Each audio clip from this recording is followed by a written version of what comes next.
Welcome to Solo, the single person's guide to a remarkable life.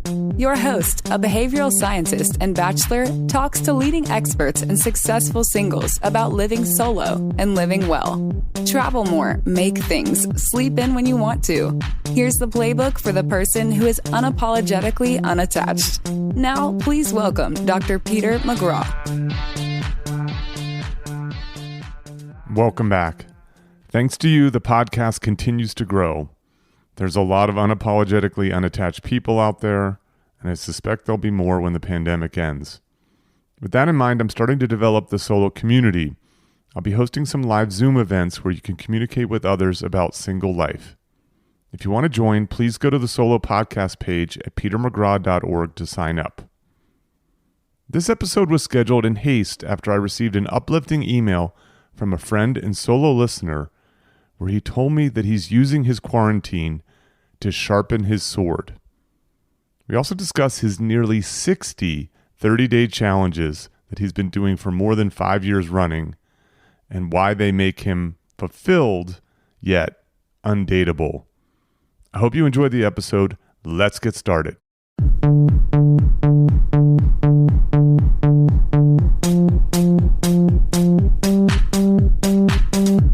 Welcome to Solo, the single person's guide to a remarkable life. I'm Peter McGraw. Today's guest is Chase Johnson. Chase is a Salt Lake City resident, works in digital marketing, but none of that matters. Chase is an ideal guest for Solo, and you're about to find out why. Welcome, Chase. Thanks for having me, Pete. I'm happy to be on here. This is great. So this is really impromptu, and this is also a first. This is my first ever remote taping of Solo, and it's happening remote for two reasons. The obvious one is we are in week 3 of being sequestered or so, and thus we're not able to be in the same room. The second one is I am in the middle of the desert in Joshua Tree, and as I've mentioned, Chase is in Salt Lake City. Yes? You got it. Yep. Yes. So this is a bit of an experiment. So this podcast actually has been rescheduled once. There was plans to do it in person in Salt Lake City, and I changed my plans and canceled on Chase. And then I got a really thoughtful, fun email from you. And rather than type out a response that was equally thoughtful, I called you.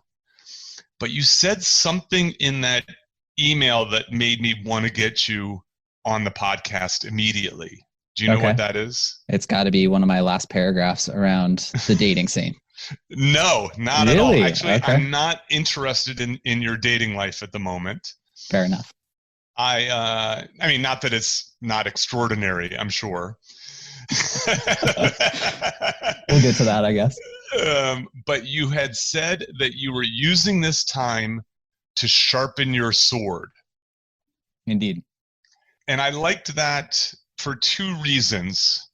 The first is that I use a sword metaphor in my new book, Stick to Business. In chapter 6, it's called Work Hard or Hardly Work. I talk about the master craftsperson. I use the example of the blacksmith who looks like he's kind of slaving away, pounding metal in this sort of as drudgery. But really, every swing of the sword matters to him. He's an artist, actually, every swing of the hammer matters to him. Every swing is artistic in that way. And so the idea being that all that work, you end up creating a sword. How amazing is that? But my argument is that the act of making the sword can become pleasurable, enjoyable, satisfying in and of itself. It's not just the outcome of that. And so I love the fact that you use that idea of sharpening your sword metaphor. And then the second one is I've been doing a little bit of writing around the pandemic and especially adjusting some of the lessons from the book. I did a webinar the other day, and in it I basically said to the audience, I just told them to wake up. Like this is a call to action. Like if you are not working on your health, your relationships, your career, your economics, if you're not figuring out how your life is going to be different, better coming out of this, how you're going to be better prepared for the next black swan, which I think we'll talk about, the next crisis, whatever it may be. Yeah. You're just sitting and watching Tiger King, you're missing an opportunity. Big time. And so what I liked about your email, and I think we want to start with that, is it sounded like your first few days in quarantine and being sequestered were a little Tiger King-like. Yeah, big time. I binged Tiger King in the first, couple of days. Absolutely.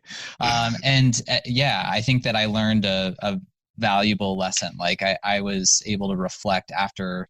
So let's actually go set it up, right? Sure. So let's not be abstract. Let's get into the details of, at some point you got a message, all right, you're going to have to be homebound, you're not going into the office and so on. And so I know this is going to sound familiar to the average listener, but take me through your sort of thoughts and feelings and actions in those early days. Okay. Yeah, big time. So I would say from my perspective, when I got the call of, hey, I want to say it was probably around March 13th that we got the word that, hey, next week the office is we're going to transition into working from home over 2 or 3 days. And so get your stuff and get prepared to work at your home or wherever is convenient for you. And when I got that message initially, I said, this is going to be great. I am going to be able to eat and drink as I please. And Pete, as you know, but your audience probably does not, I am a large craft beer aficionado. That is one of my big passions, and I am sitting on heaps of craft beer. And so I'm thinking to myself, it's going to be great. I'm going to be able to have some beers with dinner, maybe 1 or 2 too many, roll out of bed a little hungover, go to work, do my thing. And I led that life for the first week. And it's... How old are you, Chase? 32. 32, okay. You are a long-time listener. Long-time listener, first-time caller. Okay, so you're stoked. You're like, okay, I can have an extra beer. Correct. So it's really life, and that went on for a week. Yeah, I would say approximately a week. Yeah, I was kind of going through the motions of work, and then again, my evenings were kind of, work is crazy, as you would imagine in healthcare staffing. My directive is kind of changing pretty frequently, so it kind of became this like vicious cycle, if you will, of working until 7 or 8 at night, and then coping with a lot of beer. And that was not a fun lifestyle to be leading after a week or so. I think I mentioned in the email to you that something profound kind of hit me just by happenstance. I was listening to another podcast, and one of the lines in the podcast, I'm paraphrasing here, said something to the effect of, you have an interesting opportunity in quarantine, and I would challenge you to pretend as if there is an ultimate version of you in the room with you. How would that person analyze your decisions that you are making? And right then and there, from that point forward, I changed on a dime. And I can send you the podcast if you want to throw it in the show notes or anything like that. But I will also, I may ask, actually, I'm going to ask you, do you mind if I publish the email? Oh, that's fine. Yeah, totally. Okay. Fine. I'll also put the email in the transcript for people if they want to see it. Perfect. Okay. Love it. But basically pretending that there was another ultimate version of me and analyzing myself was a profound thought for me. And it has dramatically shifted my behavior. And similar to, I don't know if it was a parable in Shtick to Business or where that story came from, but the sharpening of the sword, or the swinging of the hammer, if you will, has become an ultimate obsession for me. I was thinking yesterday was probably a heavy alcohol consumption day for me with 2 beers. Like that was a lot for me to be consuming. And I noticed it impacted my sleep. And tracking and measuring those types of things are profoundly more interesting to me now than they were 3 or 4 weeks ago. So I like this. I like how I'm, my lack of ability to be articulate, I'm yelling at people to wake up and this is their call to action, and then someone else on some other podcast just puts it perfectly. about this ideal, authentic version of yourself. Well, I do also think the background of that fellow. So I don't know a ton about him. I've heard him on he was a guest on another podcast. His name is Jay Shetty. And the interesting thing about Jay, or what I know about Jay, is that he spent a decent amount of his youth as a monk. And I also know that, I don't know if it's ever or since he was 16, he's never sworn. Like he lives like a pretty clean life. And I think that he has a very different perspective than most. So that could be a factor in him being able to be super articulate in that. I'm willing to mix it up a little bit. I like that. Okay, so you hear that. And I like, I've had this, I keep coming back to, it is interesting that you can hear something one time and it has this profound effect on you. Yeah. My recent version of this, and I'm paraphrasing, this is also a wise man, Confucius. I've talked about it a number of times already. Forgive me if people are getting tired of hearing it. The idea that, and I'm going to make it more modern, is that people have two lives, and the second one begins when they realize they only have one. Yeah, love that. And I think I think that this pandemic, it's very easy to sort of drink your way, snack your way, Tiger King meme your way through this pandemic as you pass the time until, we're eventually furloughed or non-furloughed. But I think this is a rare opportunity. This for most of us will likely be a once in a lifetime opportunity to have just a disruption in our habits, in our schedule, to create some space. Now, I know some people are really challenged by this. Like if you are a parents working with children, now homeschooling and everything, you're totally screwed. Big time. But if you're solo, wow. Take advantage. Yeah, big time. Yeah, and so I think this is something that I am going to look back on. Again, assuming I have to be fairly optimistic about the future. It's in my nature, and then my look at this remains as optimistic as you can be in the face of this kind of tragedy. I think that I'll look back on these days warmly, fondly, big time. Because of the opportunity, it's giving me a chance. I'm calling it my sabbatical from my sabbatical. So you hear this, boom, you have, you notice, you immediately have this transformation. What starts happening differently? Yeah, it's kind of the stars are aligning, Pete, in the sense that the 30-day challenge that I had, which we can talk about in a second here, for March was, I was journaling in February, and I was noticing that I would journal, and I wasn't very excited about my day or how I was living my life. And I kind of outlined these personal rules for myself that what I classified as the 5 foundations for a good day. And again, this is completely personal to me. I think some are transferable to other people, but others are not. And so throughout the month of March, I'm focusing on doing each of these 5 things every day. One of those things is giving myself at least an 8-hour sleeping window. So maybe like a 15-20 minute buffer on either side to fall asleep and kind of wake up. Mm-hmm. The next thing is an hour of movement. Before quarantine, that would look like a spin class or going to the gym and weightlifting or boxing or yoga. In quarantine, that kind of developed into an hour-long walk. If it's a light day, if it's a heavy day, I would do do you know what a Murph is? You familiar with that? Yes. Yeah. I actually, so Murph is it's pull-ups, push-ups, air squats, and a run. Yeah. Run time, right? Run first, and then all those, and then a run to finish as well. Yeah. So Murph is so I turned 50 the other day, and in the morning I did 100 pull-ups, 500 push-ups, and 1,000 air squats before lunch. Whoa. And that was like let's sort of take the temperature of my body at this age kind of thing. Impressive. Super impressive. And so that was, I kind of regretted the air squats because they got so tedious. But it was fine. And what's that? I was just going to say, that's great, Pete. That's really impressive.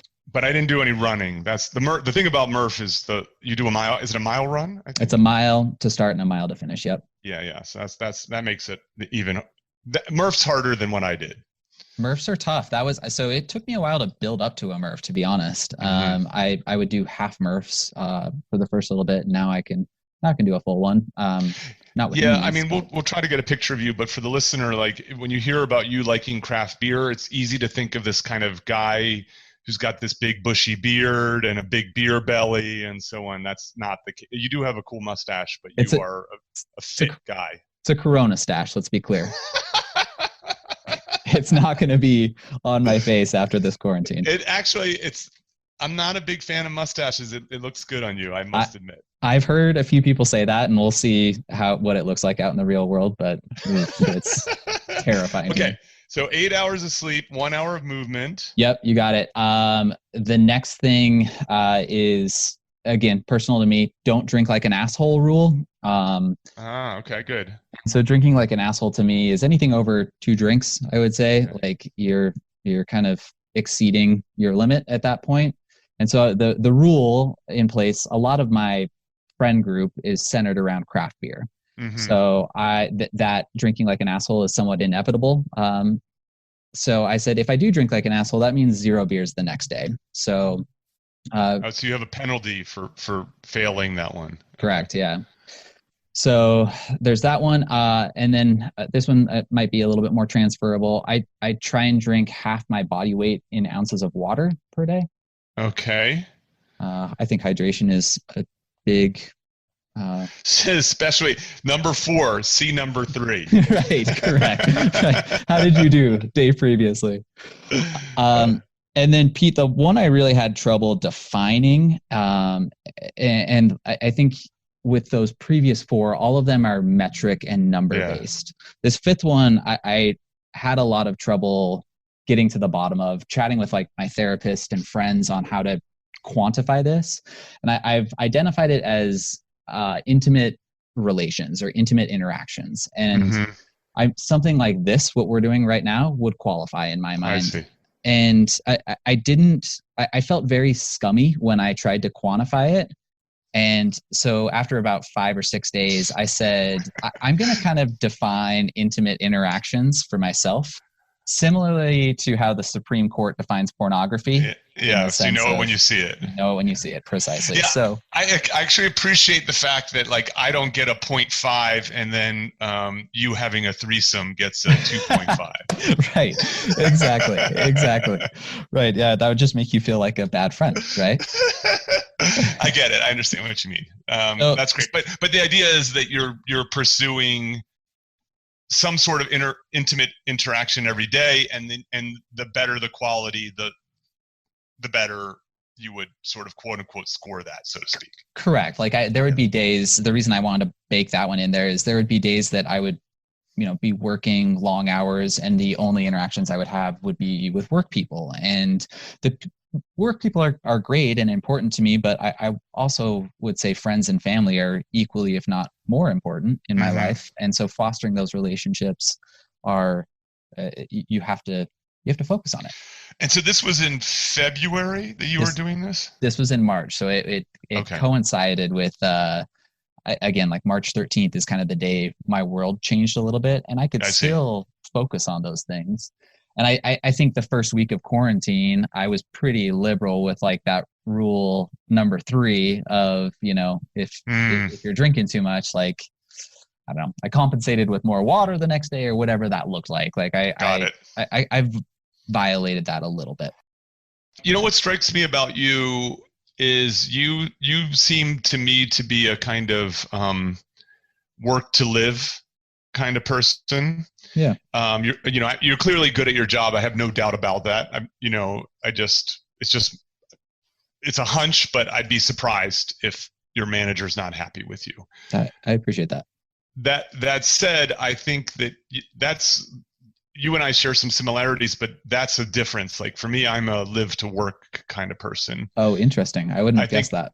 I think in part because my work, the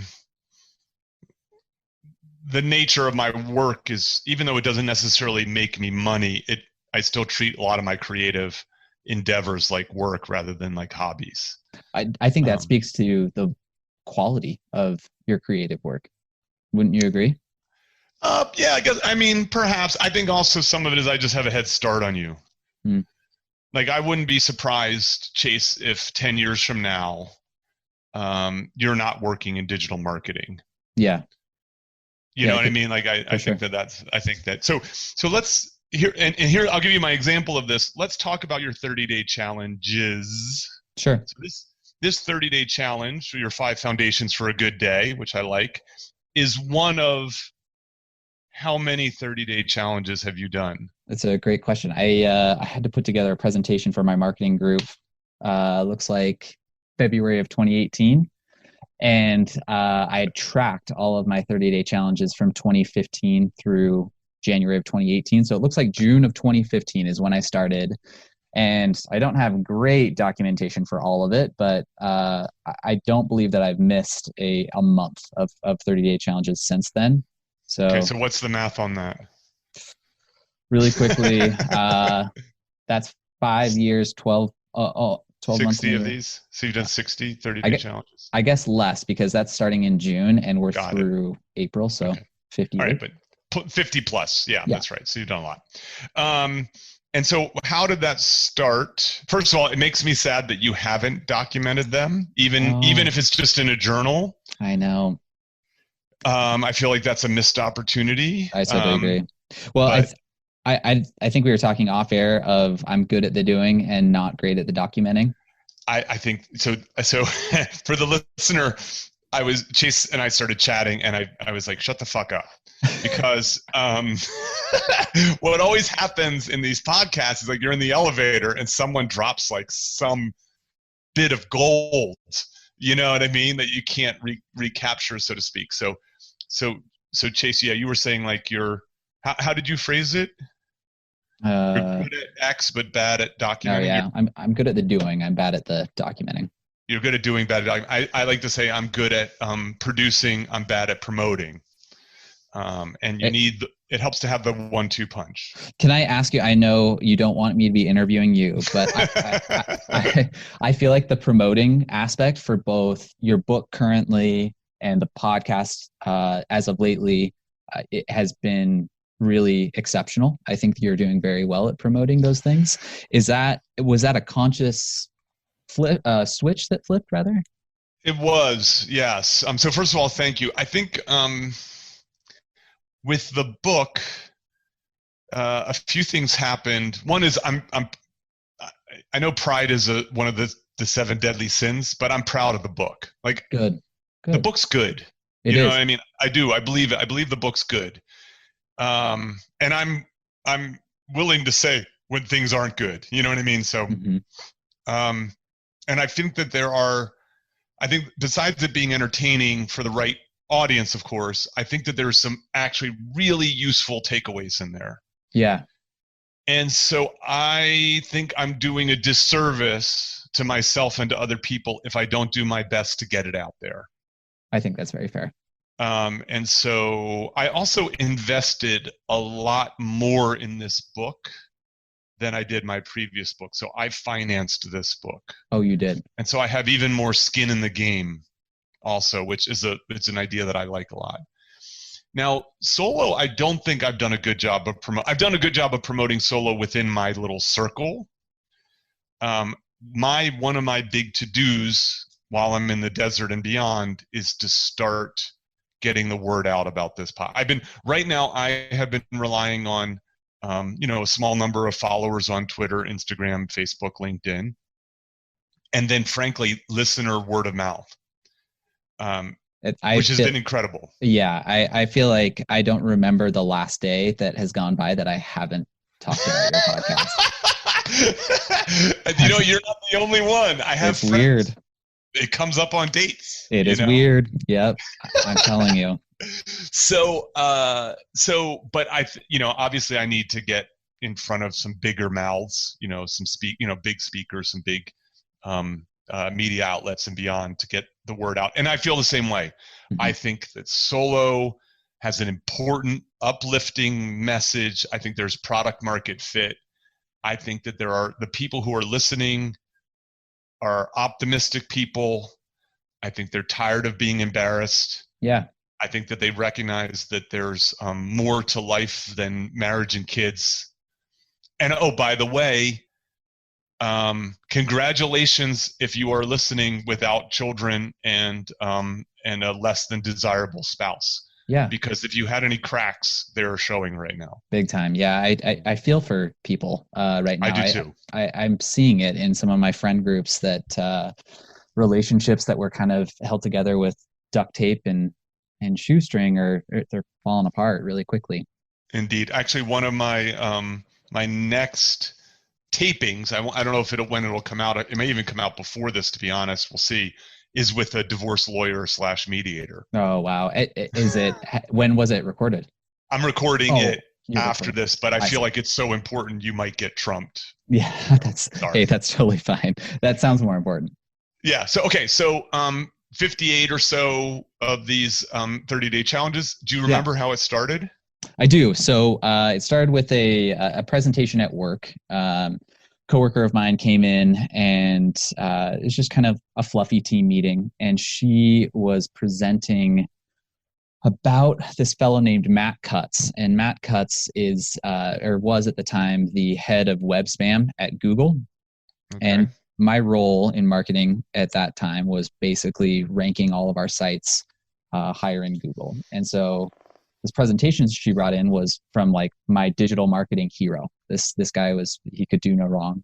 And he was talking about how he subjected himself to a 30-day challenge. And his challenge was to write 1,000 words a day. And at the end of his challenge, he would have a book or like a mini novel. Mm-hmm. This is like there's like something in November. It's like Novel November or something where people try to write a book in a month. Oh, really? Cool. Yeah, there's people do this. I didn't know that. Yeah. So I'm not misspeaking. I don't know the name of it, but sure. Yeah. So I received that presentation and said that's really interesting. If my hero in digital marketing can do that, I wonder if I can incorporate that into either my work life or my personal life. And let's see, the fourth challenge that I did, or fifth challenge, I got a lot of notoriety around it. And it was, I think it was kind of the ego boost that propelled me forward. And that fifth challenge was I ate a meal with someone different every day for 30 days. And I had this Google sheet and people could sign up and basically block time on my calendar. And it was great. And I would basically, the reason it got a decent amount of traction was I would recap our meal and basically like what we talked about, assuming it wasn't super personal and this person's relation to me. And it was really rewarding. And it was really cool to see people kind of take their own spin or do their own versions of that after and during that challenge of mine. So yeah, and I've had kind of a few little blips like that where there'll be some that are super notorious and are on people's radars, and it's fun. I want to say that's like the icing on the cake, and doing the challenges themselves is the cake itself. Got it. So let's before we get back to your quarantine and what you're doing now day to day, give me a couple versions of either 30-day challenges that you quite enjoyed, that you're sort of proud, happy about, and then others that people really responded to. Yeah. Okay. I would say one that, a few that I won't forget. One, walking 1,000 more steps incrementally per day for 30 days. You know what? I actually know about this one because we have a very close mutual friend, Mark Fernie. Yes. Who was he was a guest on I'm Not Joking with his wife Stephanie Green in the Calendar of Fun episode. Love it. He's how I know you. Yep. And I feel lucky that I met you through him. Likewise.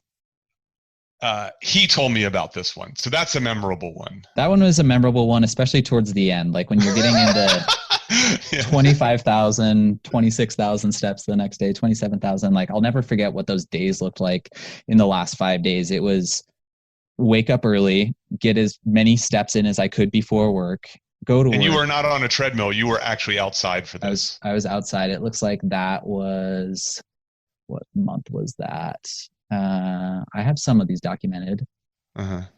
It looks like July, the month of July. So I had a decent amount of daylight as well. Okay. So yeah, wake up early, walk around. Every one-on-one I would have at work, I would force them to go outside and walk with me. Right. I'm a social guy. I take over Mark Fernie quite a bit. And so my calendar was very full. I remember there was a concert at this big outdoor amphitheater that I went to in one of the last days of the month. And in between the opener and the headliner, I was doing laps around the entire stadium. But I want to say, I'll track it down and send it your way, but I want to say it was something like 267 miles walked over the course of that. That's impressive. The only thing close to what I can imagine that to be like, this is many, many years ago now, me and a buddy did a 22-mile walk around San Francisco one day. Ooh. Is that the entire perimeter? Yeah, I mean, I'd have to, this was pre, GPS map it out kind of stuff. But, we did a big circle across the Golden Gate Bridge, you know what I mean? Fun. Did the full thing and then ended the day at a San Francisco Giants game. Fun. And, it was quite a day. And that was a lot of walking. And I'll be honest, my feet were cramping by the end. Yeah, doesn't surprise me. That does not surprise me at all. That's a good one. So what else do you got? So that's a good one. I kind of in a similar vein, I really liked and hated training for and running a marathon in 30 days. I can see that. That was the reason I hated that. We'll go with the bad and end on the good. The reason I did not love that was I destroyed my knees doing something like that. And I'm a relatively fit guy, as you mentioned, and not having the ability to run still long distances. This is a year ago that I did this challenge. I don't think I could run more than 3 or 4 miles right now without being in severe pain. That sucks. That's the gift that kind of keeps on giving. The good thing about that, again, kind of the ego boost, is I against the wishes of my doctor, I ended up running the marathon in pain, but it was a small marathon. It was the Grand Valley Marathon in Colorado, and there's 27, 28 runners, and I took 3rd place. All right. So that felt pretty good. I'll definitely reflect a decent amount on that. Do you have any 30-day challenges that when you sort of look back on, you're a little embarrassed by? Yeah, I do. I think for this audience, this one might be really appropriate. So I was in a 6-year relationship with a girl, and these 30-day challenges probably started halfway through that relationship. And to be honest, they took precedence over a lot of my relationships at the beginning of these, like looking through some of these previous challenges. Some of them are consuming. Is that a fair way to say that? For sure. And I think some of them have like tertiary impacts. Like one, when I was dating this girl, no processed foods is one that I'm looking at. And it's like that impacts a live-in girlfriend, right? Yes. So, and I guess I just wasn't really mindful of that. But yes, in June of 2017, I had a 30-day challenge of be single after a 6-year, or in the midst of a 6-year relationship. And my intention during that singlehood, if you will, was... It was like a trial period? You're like, correct. I'm going to be single for 30 days and correct. See what it's like? Precisely, because I was basically trying to manufacture, you don't know what you got till it's gone type of thing. I really ended up liking my 30 days of singlehood. partner at the time did not like the 30 days of singlehood. I can imagine. And so getting back together was we didn't get back together. Like at the end of 30 days, I said, I'm kind of done here, but I'm embarrassed that that's how I did it. Did you use, so here's my question. So first of all, hearing that, first of all, we should talk about a screenplay because there's a movie in that. There's a rom-com style movie in that, or a solo-com, so-com style movie in that idea. I love it. By the way, if you're listening to this broadcast, you are stealing our idea. If you write that screenplay. We want credit. I actually don't I don't find that as cringeworthy as you I could tell, like, people can't see your face as you talk about this and your body language. They can feel your pace slow down. I actually think that, like, a strong relationship, can handle that. Good point. Idea. And so, but my question is, did you do the 30-day challenge as an experiment, or did you do it, like, was it a little bit of a chicken shit way to break up? I think it was a little bit of both, to be honest. Okay. I think personally I was probably done with the relationship. I think this was me testing the waters of how done I actually was. So okay. Had it been really difficult for me, I think I probably would have continued on with the relationship, but it wasn't super hard at the time for me. Yeah. Forgive me. I'm not, I didn't mean to use that term, but I just was like, no, please. I think it's apt. It's an apt description for sure. The reason I say that is I think this is, I have these little sort of mini sermons of sorts sometimes when it comes to solo, but like, I think there's, like, oftentimes people have a lot of guilt within relationships when it comes to them pursuing their happiness.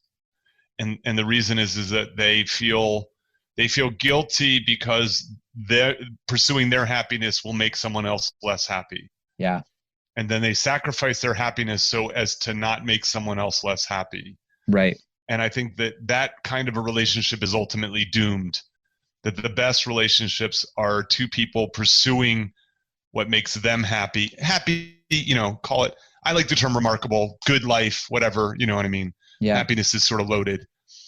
But what I like the idea that if you are in a partnership, the best partnerships are you're both pursuing your best life. Yeah. And it's not making the other person's life less good. Agreed. As a result. I think that is a very high bar, in my opinion, Pete. I think that in most relationships that I've been in, outside of little fling type of things, I feel like one party is building up the other party. And it's hard, well, at least in my personal experience, it's hard to find something that each person is making the other person better. Would you say that's maybe a personal problem, or do you think that's a genuine problem throughout society? Yeah. Okay. So let's talk about this from a Coe's theorem standpoint, right? So for people who are not familiar with Coe's theorem, it's this economist, obviously his name is Coe's, came up with this idea. I'm gonna butcher this, or maybe it's Pareto optimal, Pareto superior. I think I'm getting this wrong. I should have prepped this, but essentially the idea is that, like, I think within most relationships, you want to seek out a kind of Pareto, like, you're at least Pareto optimal. That is, that no one is sort of worse off. Yeah. In a sense. And then the Pareto superior is that no one's worse off, and maybe both people can be better off. I forget exactly how it is. Like, okay. I think the idea is, and again, I'm not anti-partnership. I'm not even anti-marriage. I just think that it's overprescribed. Right. Right. So what ends up happening is, because people believe they ought to be in a partnership of some sort, marriage or otherwise, they end up cutting too deep. They end up making too many sacrifices in order to have this thing. Sure. And so I think it is a tall order. I think actually marriage should be a very tall order. in that kind of way, but I don't think that my success needs to build up the other person and the other person's success needs to build up me. I just think that when a person's pursuing their success, it shouldn't hurt me, and vice versa. Fair. That's what I'm saying about the ideal relationship is we're both pursuing a growth path. We're both making the best of our lives as the way we believe that our lives should be good, i.e. remarkable. Mm-hmm. And as a result, we're not making each other's lives less remarkable. Can I ask how many relationships that you know are achieving that? Yeah, I mean, I would say it's probably, 10 to 25%. Wow, that's maybe higher than I would have thought. I'm being generous. You know what I mean? Sure. But that's now. Of course, now there are also, of course, the math on these things get very difficult because in some ways, what's happening is the presence of that other person is making up for some deficiency in some important way. The idea that together we as a team are better off than we would be separately. Like, I mean, let's just be honest, like the economics of being a human being sometimes demands imperfect partnerships. Big time. Sure. And so I recognize that some of this whole podcast comes from a place of privilege. I'm going to admit that.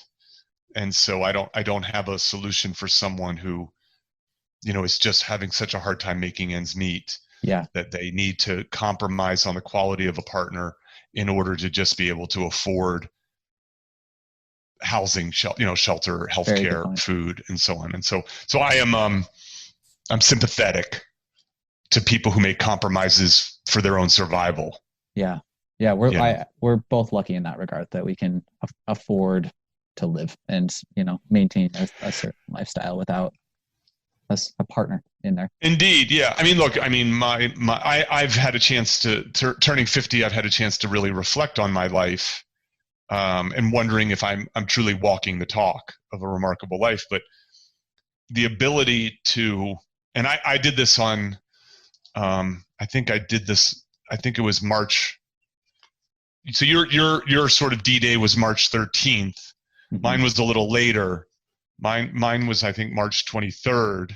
When did you arrive at your place? I think it was March 23rd. It was March 23rd. Basically, on March 22nd, I found out that like the cafe across the street from me, was going to be closing down. That I wasn't going to be able to use that space. The co-working space that I had kind of hacked together wasn't going to be available. The gym and the amenities in my building were going to be closing, and that I was going to be facing this being sequestered in a very lovely one-bedroom apartment, but one that I knew I would go crazy in. Like it wasn't meant to be a place. Los Angeles is not a good place to be sequestered in the same way that New York City is not. LA is better than New York, but it's not. What makes those cities great are the people and the places and the things to do. Yeah. It's not like you have a suburban house where you have everything, you never have to leave. Right. And so I made the decision that Sunday to get the F out of there. So where you're at currently that was a split level decision. That wasn't planned out where you are. I made that decision on Sunday. I left 24 hours later and drove out. I packed bags that afternoon. And then the next morning, and then I just got in my car and I found this place online, and I actually have it indefinitely right now. You do? Wow. Yes. I think that I'm theorizing or projecting here a little bit. One of the 30-day challenges, if rolling or rewinding a little bit, please. If life were not, if I didn't have to afford a lifestyle, I wish I could quit my job and only do 30-day challenges and bump up the extremeness of those 30-day challenges. So 30 days in prison, 30 days in the dark, 30 days doing crazy stuff, exploring, I don't know, the depths of the human soul. But I think that one of them that I've explored or thought about was 30 days of solitude and no interaction with another person. And I feel like you're doing that digitally, but are you capitalizing on that now? It feels like from what I've seen that you're pretty remote. Yeah. I mean, look, I'm in a quote unquote, I'm in the Joshua Tree area. The park, the park's closed, but you can still hike in and stuff. So I am in, I would call it a neighborhood. There are other homes and other people around. Okay. You have to drive on a dirt road to get here. There's BLM land, Bureau of Land Management land, probably half a mile away from me. That's where I do my walks. I'm on the phone a lot. I still text. I have some internet. It's not great. But where I'm taking, this gets back to the sort of old school part of me. I'm in a really great place. The owner of this place is a audiophile and has a rack of vinyl, probably, I don't know how many, 200 albums plus there. I told her a little bit about my taste. She dropped off some from her own personal collection. There's a rack of probably, I don't know what, you can see it behind me, maybe 1,000 CDs I would say behind me. And so I have not watched television or a movie. I've watched a little bit of YouTube clips here and there on occasion, but I have not turned on a TV since I got here. So my evenings are reading and writing.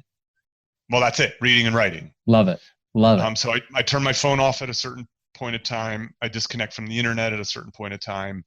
I'm treating this as sort of monk adjacent. Yes, I love that so much. And it's been great. I have my little list of things here. So I do, they call them goals or whatever. I just have this like little small piece of paper. It says 100 push-ups, walk. So every day I want to do 100 push-ups. I want to do a walk. Great. Sun. I want to try to get a little sun. Not every day, but I want to make sure I get sun. This is obviously a sunny place. It just says read and detach. No alarm. Nice. So I have not set an alarm since I got here. And I've settled into and so I go to bed when I feel tired and I just wake up when I wake up. Really? Yes. You'll appreciate this, Pete. I haven't had an alarm. I'm trying to timestamp this probably since 2017. In 2017, I do year-long challenges in addition to my 30-day challenges. Of course you do. I know. Bring it on. I get a lot of heat.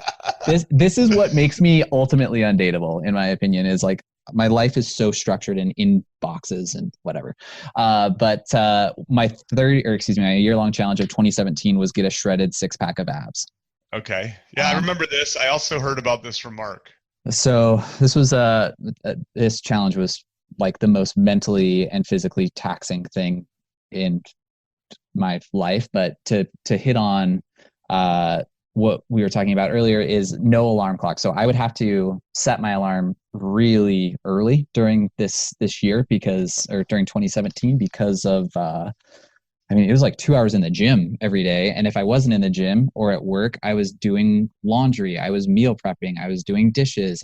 My entire existence was spoken for, and it was just kind of miserable. You did that woman a favor. I did. Here, I'm going to have you sign that and we'll send it to her. But she never would be fully happy with you. 100%. Yeah. And I think that goes both ways for sure. Yeah. One thing I should mention, I'm relatively notorious for these 30-day challenges and year-long challenges, but I say the undateable in jest, and I feel like it's taken a long time, but I've broken down the letter of the law versus the spirit of the law. I like that. Previously, I was very, very strict. If I didn't follow these challenges to the T, then I would be very hard on myself, probably very hard on the people around me. And now it's like, this is what I'm striving for this month. And if I don't hit it, if I hit it 90% of the time, that's good enough. Yeah, I get it. That makes sense. And so I think that makes me probably a more pleasant human to be around. And I like that version of myself a little bit better as well. What's the saying, I feel this way about my new book, which is I really could have used one more edit. Yeah. But I know that at the end of that edit, what I would have said is, it really needs one more edit, right? And so someone said to me, "Don't let perfection be the enemy of good." Love it. Of the good. 100%. And I think that's useful for your 30-day challenges. Can you rattle off just? I'm sure if people are listening, first of all, they're just like, these guys just love each other. They don't care. I do love me some Pete. I love me some Pete. They don't care about us. Can you rattle off like a few more of these, just to give people a flavor of the wide array of ideas? I'm gonna just go down this list from oldest to newest. You can just stop me when you think it's good, perfect, inappropriate. So I started this with journal every day. Then I went on to write a thank you card to someone new every day. I went on to 30 days of challenges. So that was just random, how many push-ups can I do in a minute? Whatever it was. That's fun. That next one was the eat a meal with someone different every day. The next one was a 60-day 60-day workout challenge. I found some workout routine to do for 60 days. Okay. Next one was usually January of a year-long challenge. I will just focus on that for the month. And so 2016, January, I did wake up before the sun. And for all of 2016, I woke up before the sun. The next one was no processed foods. The next one was use Duolingo for at least 15 minutes a day and finish a book. Some of these are kind of T-balls. Yeah. What about some of the more challenging ones? Well, the marathon one is the big one. Marathon one was tough. Let's see. Some of the more challenging ones that are I touched on some physical ones, some mental ones that were a little bit tough. I did this challenge. I've done this actually 2 times, where December of 2016, I had some really long hair. And I spent the month of 2016 selling raffle tickets. And you buy a $5 raffle ticket. If I chose your name at the end of the month, you got to choose A, where we donated all the raffle money, and B, what I was going to do to my hair for a week. Okay. And so that one was just again, a little bit of mental anxiety as far as what am I going to look like out in public for a week? Right. Sure. Yeah. That's great. And luckily for that version, my mom won. In a subsequent one, I think it's a mutual friend of ours, Ray Bradford, won, and he was not nearly as kind. So I'm not surprised. I'm not surprised. Yeah. That's great. So, I love these things, obviously. I don't. Hey, one 30-day challenge that was mentally exhausting that I really need to touch on, that similar, you had that day one transformation. I don't know how this has slipped my mind until now. I did a 30-day challenge there was probably 4 of us. It's rare that I get people to join me on this, because I feel like a 30-day challenge needs to be personalized to something that is sucking in your life that you want to change. Yeah. And so one of my friends pitched this to me, and I thought it was actually pretty genius. He wanted to do 30 days of fear. So something that scared you every day for 30 days. And that could be something lame, like going up and talking to that attractive female that you wouldn't otherwise talk to, or that. By the way, I disagree. I think that's a very real fear that men have. Sure. In my typical Chase fashion, constructed a few things in there that were less fears and just dumb. One day I took police grade pepper spray to the face from a friend that was a police officer, and that one was another one that was a gift that just kept on giving for 24 hours. Yeah, that's brutal. But there was 4 or 5 of us that started, and I want to say only 1 or 2 of us finished, because it was like an attack on your senses every day. That you had to do something that was very, very difficult every single day. And by the end of it, I was super exhausted, but I was also you know what fear looks like after that. I actually have no interest in doing your 30-day fear challenge. I mean, I'd have to really push myself to do that, to be honest. I compliment you for doing it, but I think one of the benefits of doing it is when you can confront fear in that kind of way. Absolutely, it can have this freeing effect. Big time. I got some news this week alongside all of my coworkers that at least at my level, 7.5% of our salary is chopped off for the next 4 months. Okay. And voluntary furloughs are welcomed. Like if you want to raise your hand and say, you should take one, Chase. I could probably financially get away with it. What weighs on me is I have a big job. Like what you mentioned earlier, I think your boss would say glowing things about you. I would feel tremendously guilty to leave her with the rat's nest that is my job. Got it. It's Wait, difficult. Is it because of your job is always like that, or because it's especially bad right now? It's always complex, but I would say it's definitely the situation at hand has made it even more so. Yeah. But okay, hold on. I'm going to say this as someone who cares about you. Okay. If you're that valuable, when this all ends, you should ask for a raise or ask for additional benefits. Yeah, I think if you're so valuable that you feel guilty leaving, they should be compensating you better than they are.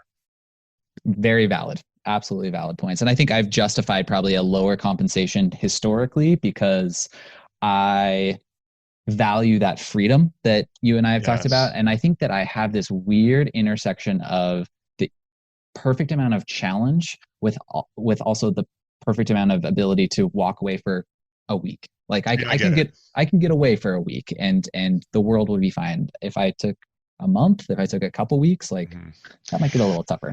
So I had this conversation with a friend. She's a listener. She'll know it when she hears it. Where she was considering taking another job, and I said, before you take that other job, you might want to ask or if you get the offer, you might want to go back to your employer and instead of asking for a raise, ask to keep your salary the same, but only work 4 days a week. Yeah. What was her response to that? First of all, she said, I think it would be difficult for my company to say yes because organizationally they probably don't have the means to allow that. But what I said was, and then you should use that extra day to start working on your own entrepreneurial venture. Great. I would love to see you work 4 days a week and then start to turn your hobbies into businesses. Yeah. Yeah, I think that would be the equivalent of you getting a raise. That's a really good point. But what you need more than money is time. Right. You have a low burn rate. You're not a person who has expensive tastes. I mean, aside from craft beer. Right. And so to the next step in your remarkable life is to start to shed, the hours that you spend. I have a feeling you could do your job in 4 days, 90% as well. I think you're 100% accurate. I like where this conversation has gone. P.S. The point I was going to make on that 7.5% and at higher levels. It's much higher. I was really surprised at how little that impacted me in the sense of I think most people would react in some sort of oh man, what am I cutting out? What is next for me? And for me, it's even if I was still commuting to work and still had the same exact expenses, it's I feel like I've found something in quarantine that I didn't know that I had, and that's adaptability. I think that I am myself and probably humans in general are beyond adaptable to the point that you could even imagine. I agree with that. I've been surprised at even just how willing people are to go along with all of this. Mm-hmm. Yeah. That's the first one. So let's get back to sharpening your sword. Sure. Yeah. Okay. So that was a fantastic digression, first of all. So I don't regret doing it. Likewise. so you get this wake up call and you immediately change your behavior. Yeah. In what ways? The drinking subsides. I think the hour of movement per day had digressed into, well, I will walk for 2 of these one-on-ones, and it was constrained to just that. It was constrained to walking.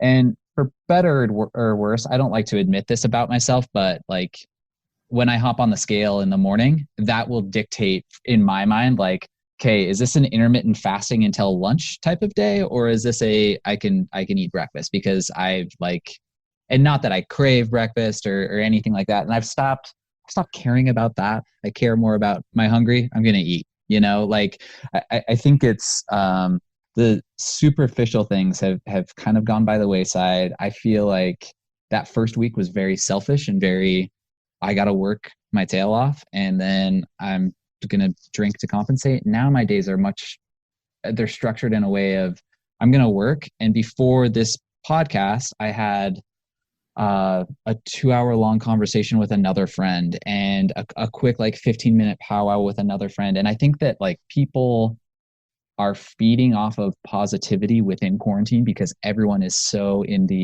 we'll call it the Tiger King rat race. Yeah. And I have the benefit of being there for a week, and I know how people were feeling. I had another conversation with one of the listeners, and I had said to her, I'm concerned that you gave up your side hustle too quickly when the quarantine hit. Yeah. And we talked through this is an opportunity that you might be able to spin this business up. Absolutely. Absolutely. So I have this saying, it leads my acknowledgments, which is I like to give advice and I like to take advice. And that a lot of my conversations are one or the other of those things with a wide range of people. For sure. And I think that you're right. There's a number of people who are just struggling right now. Right. And uncertain, and uncertainty is really aversive and can be paralyzing. Yeah. Yeah. So it sounds like you've kind of righted the ship a bit, and now people are sort of leaning on you a little bit for some inspiration or.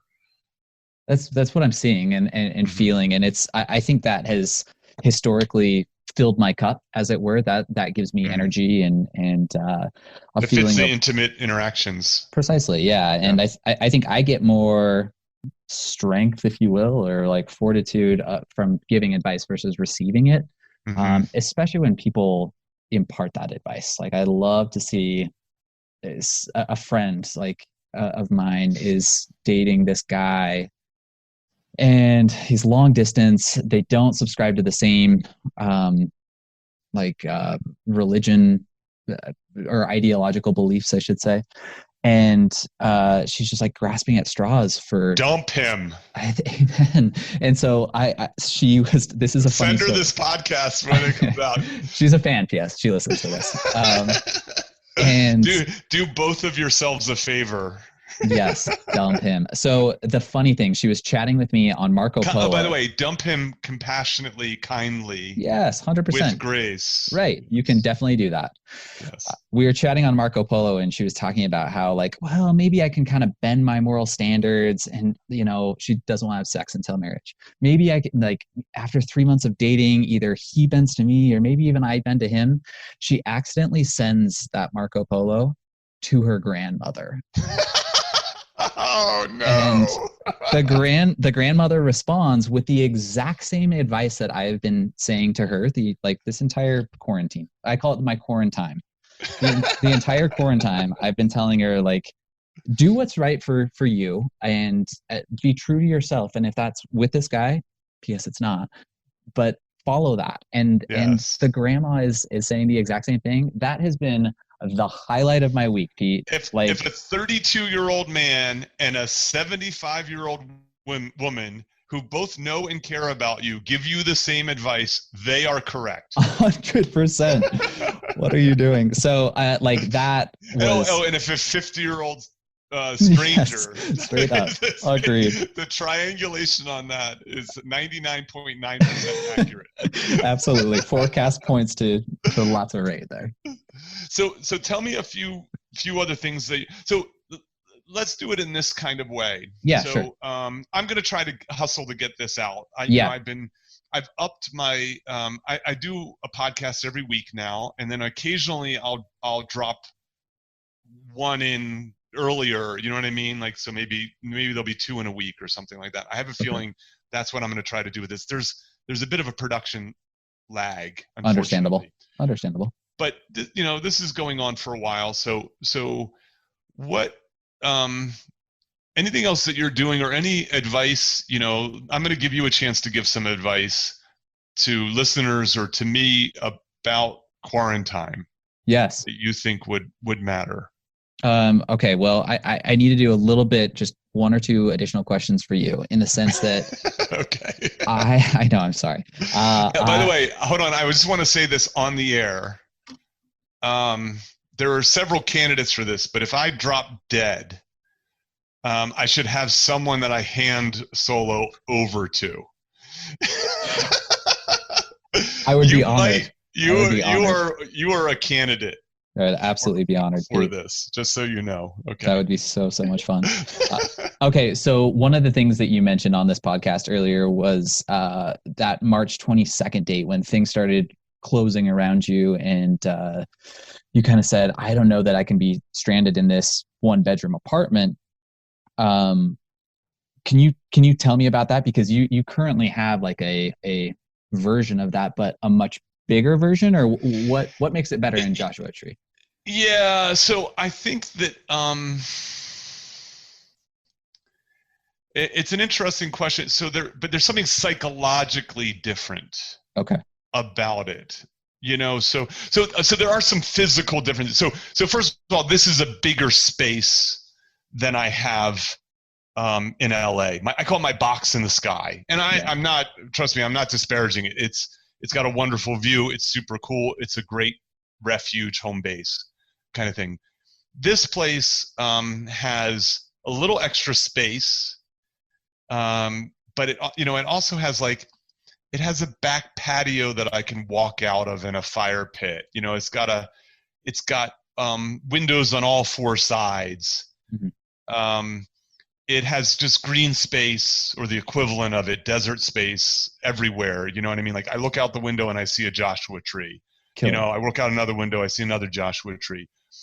And so what it does, though, is it's not where I'm like blocked from my old life, which is, you can't go to your co-working space, you can't go to your cafe, you can't go to your gym. You know what I mean? In that way, I can't do any of those things either, but none of those things are across the street. Right. And tempting you. Exactly. Or just like the reminder that this wonderful, exciting LA living has just, poof, gone. Sure. Kind of thing. Okay. Good perspective. And then obviously the vinyl and the CDs and all that adds this extra element of like old school. Like, I'm living seriously old school. Like, I brought a bunch of pads of paper in my journal, and I'm doing a lot of like writing by hand. Amazing. I brought a pile of books that were sort of languishing a little bit because my LA lifestyle was being a little, was being a little too much. This is exactly the kind of thing I ought to have been doing. Mm-hmm. Like, actually, I have this idea. I'm going to probably try to come back here every April or May. Good for you. Because that's what I should be doing, is detaching myself every so often. Anyways, it's just, there's never a good time for it. And absolutely. Yeah. And so this was like the sort of kick in the ass to do the thing that sort of in hindsight was an obvious thing that I should be doing for a sabbatical anyways. I'm terrible about vacationing. Okay.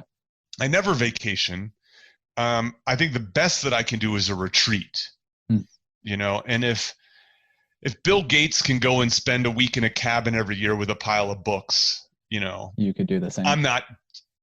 My life's not too important to do that. Straight also. Up. Absolutely. What I mean? Kind of thing. Perfect segue, I would say, Pete. So I think that what I heard just barely that I am glomming onto, and I hope people also hear, is that this is the kick in the ass. Like, mm-hmm. this is your opportunity.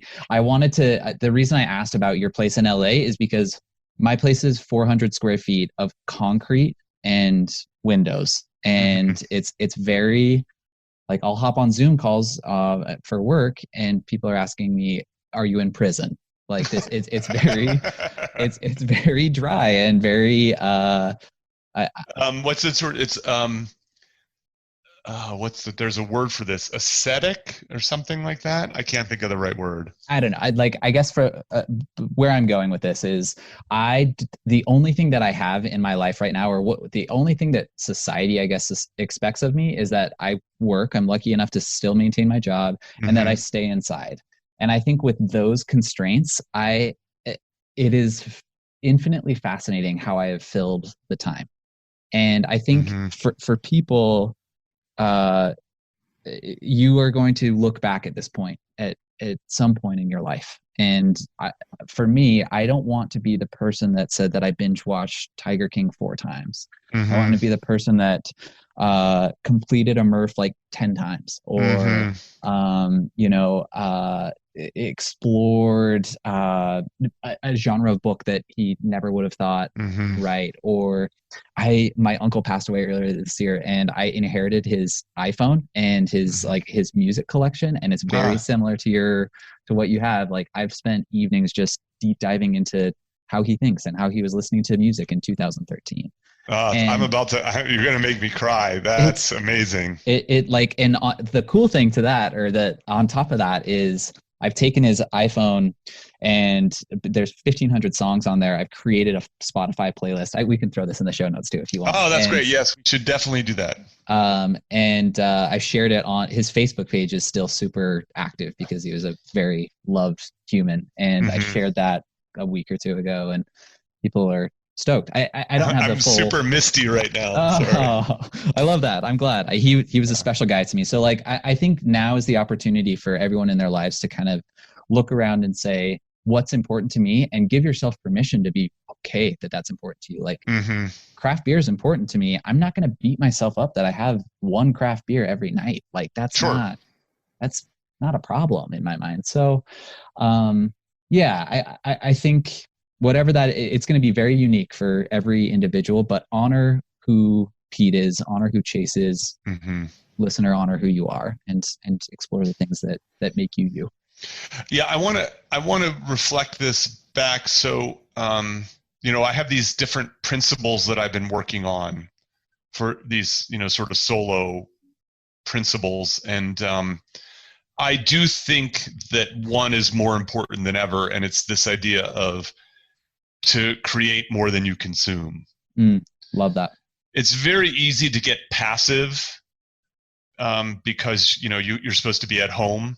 Yeah. And the easy thing is to flip on the TV, and the easy thing is, and so, but creating stuff is hard. Like making that sword is hard. Big time. The difference between watching someone make a sword and making a sword is at the end you have a sword. Yeah. Yep. Right. And so like, if you're going to listen to music, I think that's great. You know what I mean? That's fine. I think there's nothing wrong with using consumption to create pleasurable feelings and to cope and to deal and distract and so on. I'm not going to dissuade people from doing that. Same. But I like the idea of making a playlist that you share with other people, because now you have something to show for it. Yeah. And so I lean on people as like, if you can work on, start your one pager for the what's going to become your secret project. Big time. And even exercise is an act of creation. Yeah. Because you are transformed by that. You have something to show for it as a result of it. So absolutely. But I can't tell people what that thing is. That's it's impossible. Unique. It's unique to them. Right. I 100% agree. Yeah. So that's good. Chase, I knew this was, I kind of hustled this through after I got your email. Yeah. Thank you for saying yes to this. Yeah, it was very fun, Pete. It was great. I have one last thing I'll say. I figured out the name of this thing. It's Novel Writing Month, or NaNoWriMo. Huh. And it is November? I don't know if it is in November per se. I think it's, I don't know if it has to be any particular month. Okay. It just has to be a month. Okay. Interesting. Where you do it. So there's even a 501c3 nonprofit, NaNoWriMo. Interesting. I love that idea. I'm not going to do it. I don't have any interest in writing a novel, but I love it if someone else would decide to do that. Yeah. Some listeners take some inspiration and do that. Please do. So if there's ever a chance that you go into show notes, this will be one of those show notes. I'm going to put all these things in the exhibits, including your email. We'll put the Spotify playlist. I'll list these 5 foundations for Chase's Good Day. Love it. The podcast that kicked you in the ass, and so on. I love it. Chase. This has been fun. Can we do this again? We'll see.